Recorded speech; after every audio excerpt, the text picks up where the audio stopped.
Greetings, ladies and gentlemen, Rob here. Now, the intention of this next couple of episodes is to have you back on the business front line, something that very few professionals experience intensely on a regular basis. So I really wanted to drag you back into those rooms where the decisions are being made, in the meetings, in the interviews, in the presentations, really expose you to the high pressure situations and the questions being asked by senior executives, by interviewers, to really destabilize, in some cases, the non-native individual conducting the presentation, being the interviewee, being the person grilled in the meeting.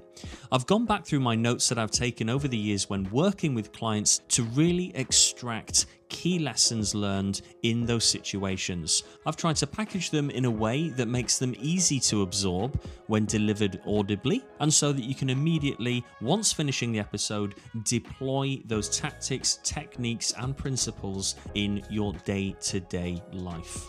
I hope you enjoy this series as much as I have done writing it, so let's jump in.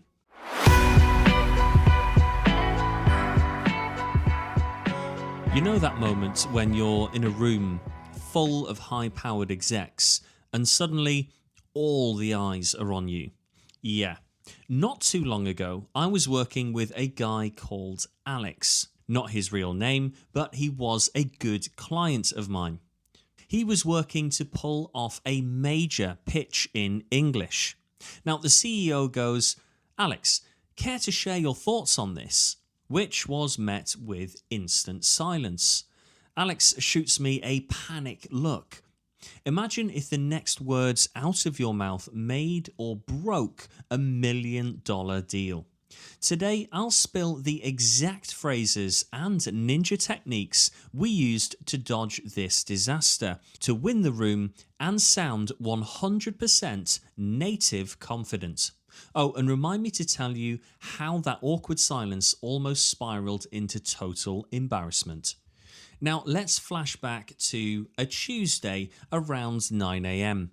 The conference room smells like burnt coffee and stress. Alex grips his notes with that classic death grip. I'm at the back, pretending not to sweat through my shirt, hoping this isn't the day English betrays us both. Here's the scene. International strategy meeting.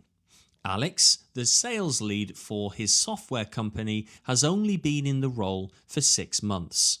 The team? A mix of Americans, Brits, 2 Germans, and a restless guy from Milan who keeps glancing at his phone. The stakes? Pretty much the future of our contract with Eurotech. Not their real name, but in the interest of litigation, let's go with Eurotech. And so ultimately, 6 figures are on the table. We'd prepped Alex to share his opinion confidently, but suddenly the CEO, Mr. Big Deal himself, turns and asks, "Alex, what's your take?" Total hush. Alex glances at me. For a split second, he looks like he'd rather jump out the window of the 10th floor window we're currently situated at. All week, we'd practice not just what to say, but how to say it. That's when Alex's old habits came back. He tries to jump in too quickly. Maybe it could be better if... You ever been there? Words spilling out, but the confidence just not landing? I catch his eye and shake my head, subtly, mind you.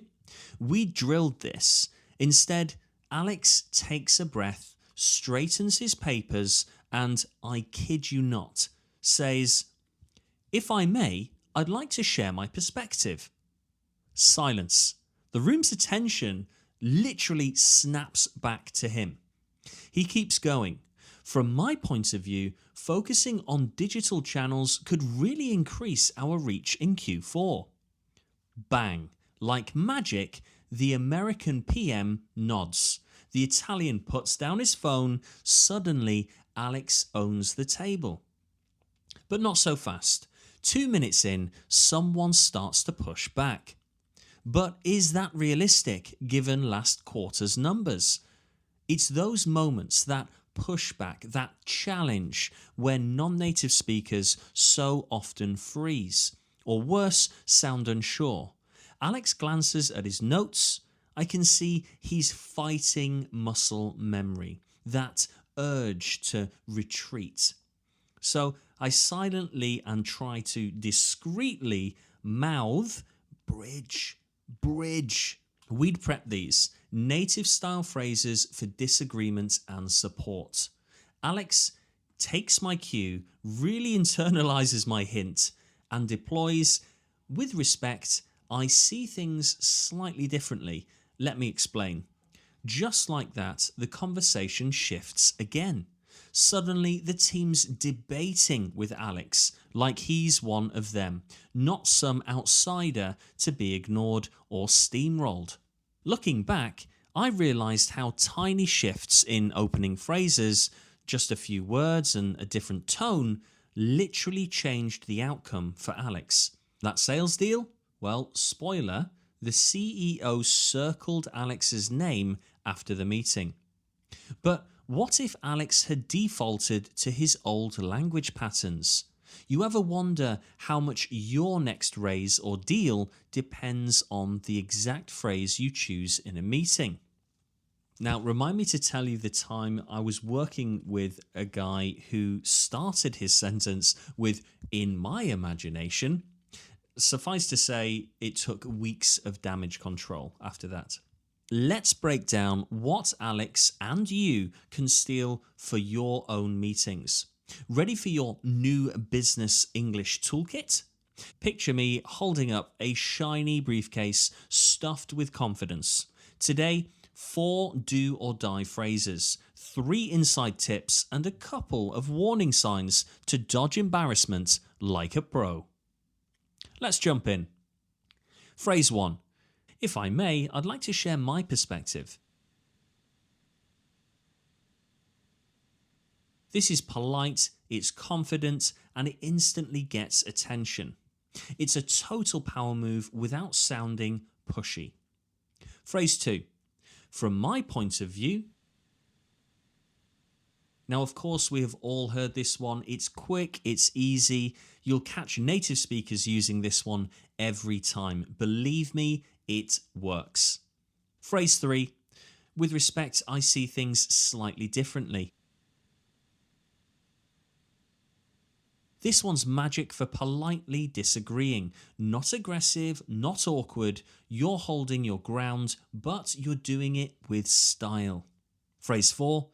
Let me explain why. This is your bridge, connecting your opinion to your reasoning. Absolutely crucial when you want to sound credible and keep people listening. Now, how do you actually use these so you feel and sound like you belong in any meeting, even when your palms are sweating? Here are 3 rules. Rule number 1. Plant a flag. Don't mumble or whisper. Say it like your idea could literally save the company. And hey, maybe it can. Rule 2. Bridge disagreements. Never say, "No, you are wrong," or "I disagree," all by itself. You have to soften it first. That's where "with respect" or "I see things differently" saves the day. Trust me, one wrong phrase and suddenly the room's colder than an Arctic boardroom at 8 a.m. Rule 3. Don't over-apologize. Please, I'm begging you, ditch lines like "sorry for my English" or "maybe it's stupid, but..." You belong at the table. No need to apologize for taking up space.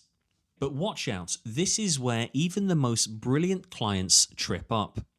Literal translations. For my opinion. Nope, it's in my opinion. And in my side, that's not what you want to say unless you're in a courtroom drama. Oh, and a classic, maybe yes, maybe no. You sound like you're flipping a coin, not proposing a business strategy. Confident language only. Last drill. Pick your favourite phrase and say it out loud with feeling, right now. Yes, even if you are on the crowded underground. I promise, if anyone's listening, they'll just think you're about to negotiate world peace or at least ask for a raise. Seriously, set a tiny goal. Next meeting, use just one of these phrases, even if your heart's pounding like you've had 3 double espressos. Make it a challenge, and hey, DM me and tell me how it goes. You might be surprised how fast the vibe and your confidence in the room changes. So, what did we learn from the front line? The native sounding opinions in meetings aren't magic, they're muscle memory. Alex didn't become confident overnight, he borrowed a few killer phrases, practiced with real pushback, and owned his voice, even when challenged, and you can too. Remember, if I may, I'd like to share my perspective. That one alone might be your ticket to the next step up.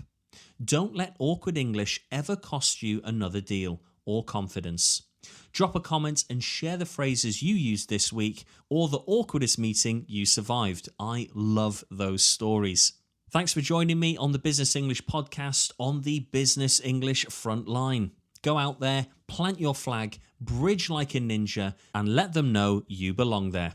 See you next time. Keep it strictly business.